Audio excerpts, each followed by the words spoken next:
Welcome everybody. This is the time we have been waiting for. Dr. Heidi Haavik, who is our research champion of chiropractic, and while she needs no introduction, I'm going to give that nonetheless.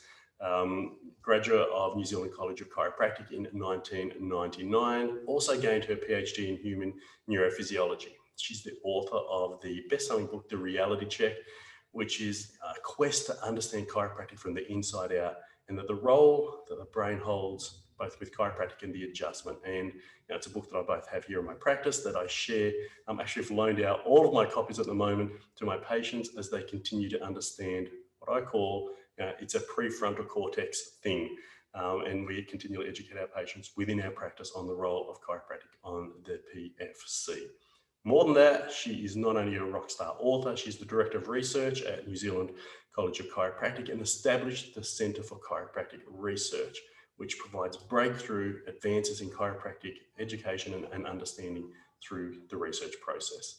Adjunct professor at the University of Ontario, multiple publications across numerous research publications, and this is probably the area where she's been so influential. In fact, probably one of the most authoritative and influential chiropractors in the world at the moment in the field of chiropractic research, which led to 2007 Chiropractor of the Year, but also as director of the Haavik Research. It's a company that educates and enlightens the world about chiropractic, an internationally sought after speaker and educator, both in neuroscience and the chiropractic field, a rock star of chiropractic. If we had Bon Jovi in the chiropractic profession, Dr. Heidi would be that person. I am so grateful for you to have you here. I'm not only grateful, but I know how busy you are, how much time, effort, energy you put into service of chiropractic, but it's what you do with your generosity to when people outreach and say, can we have education? Can we have information? Can you talk? Can you speak? It is relentless, and yet you continue to step up the mark in service of chiropractic and humanity. Dr. Heidi, thank you, and I appreciate you. Thanks, Marcus. That was a wonderful introduction. I'm so happy to be here. All right, Heidi, questions. 3 questions I really want on your book. I know how busy you are, so I'm going to make these short and simple so people can be empowered and inspired to go out and write their own chiropractic books. Why did you write The Reality Check? Right. I wrote The Reality Check because it had taken me at that stage at least 3 or 4 years to get the language right to teach my students at the New Zealand College of Chiropractic about the research that we were doing, showing what a subluxation really was and showing the mechanisms of an adjustment. And like I desperately wanted them to understand me. It wasn't good enough that I just lectured, but if I got exam results from these students and I was like, well, what am I doing wrong? Why don't they get it? So I kept changing the language over multiple years, and I'd finally nailed that. I got that right. But what I was noticing is that my students were still not able to communicate it to their patients, because I'd go around our chiropractic center at the New Zealand College of Chiropractic and they just weren't using this information when they were communicating with the public. And it dawned on me that, okay, they get it, but I haven't provided them yet with the language. So I figured at least if I give them one version of lay language, this is what the research says, then they have options or a base to start with. So literally it was it was over Christmas one year. My husband was at that stage really on to me for, I had to have breaks, which, hello, I haven't got time for breaks. But he was really on to me having time off. But he got a bit distracted. His mother wasn't very well. So he got distracted over this one Christmas. So literally I wrote the book in 3 weeks. But then came the 9-month slog of the editors, the designers, the website. Oh my God! And but that was cool. So we got all of that done, and then I got it out there.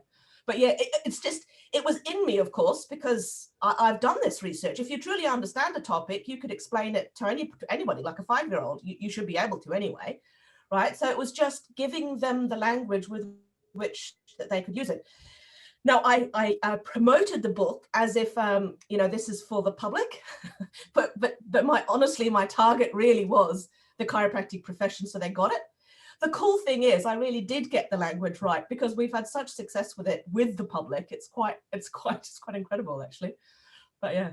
That's wonderful. And so again, when I talk to chiropractors about writing their book, and it's oftentimes, you know, the book writes itself, or you've got a compelling reason to write it, you want to share your story, you have a massive message. Everybody will have a different reason for writing their book.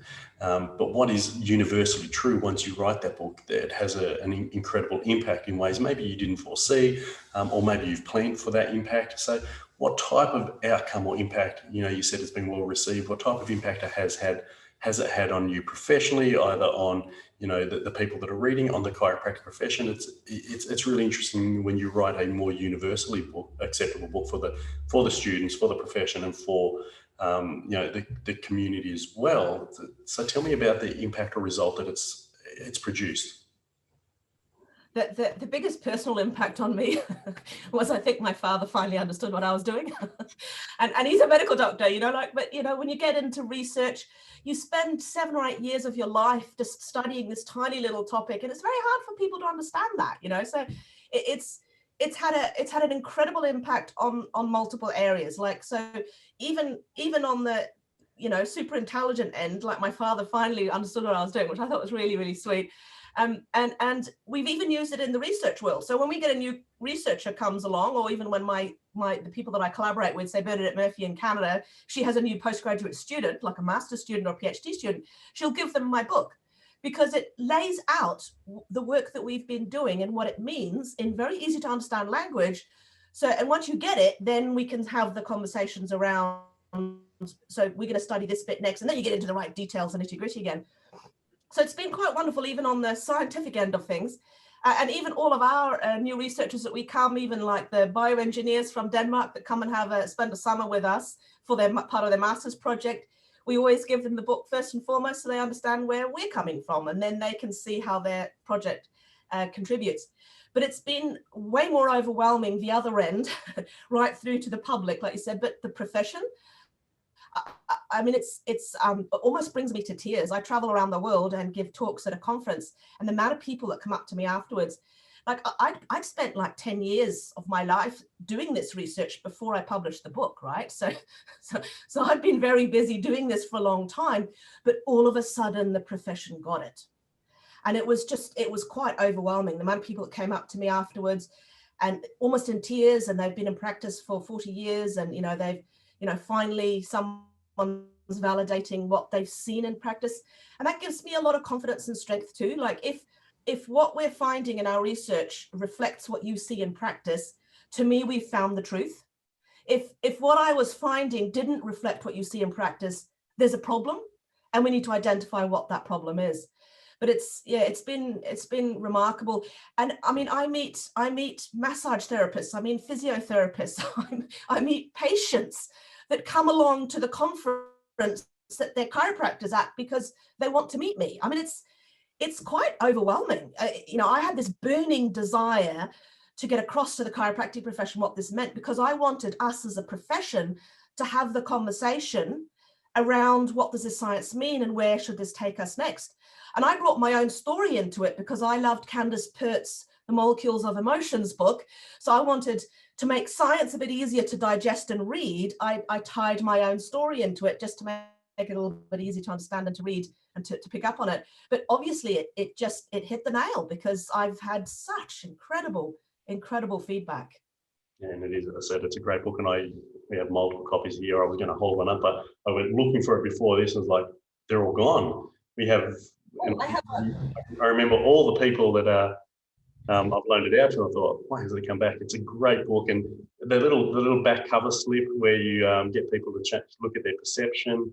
That exercise at the back is like, I mean, it probably won't show up perfectly here, but yeah, where those. It's a really, that people love it. It gets them to think about, you know, their perception and how things aren't always what they seem. It's quite fascinating.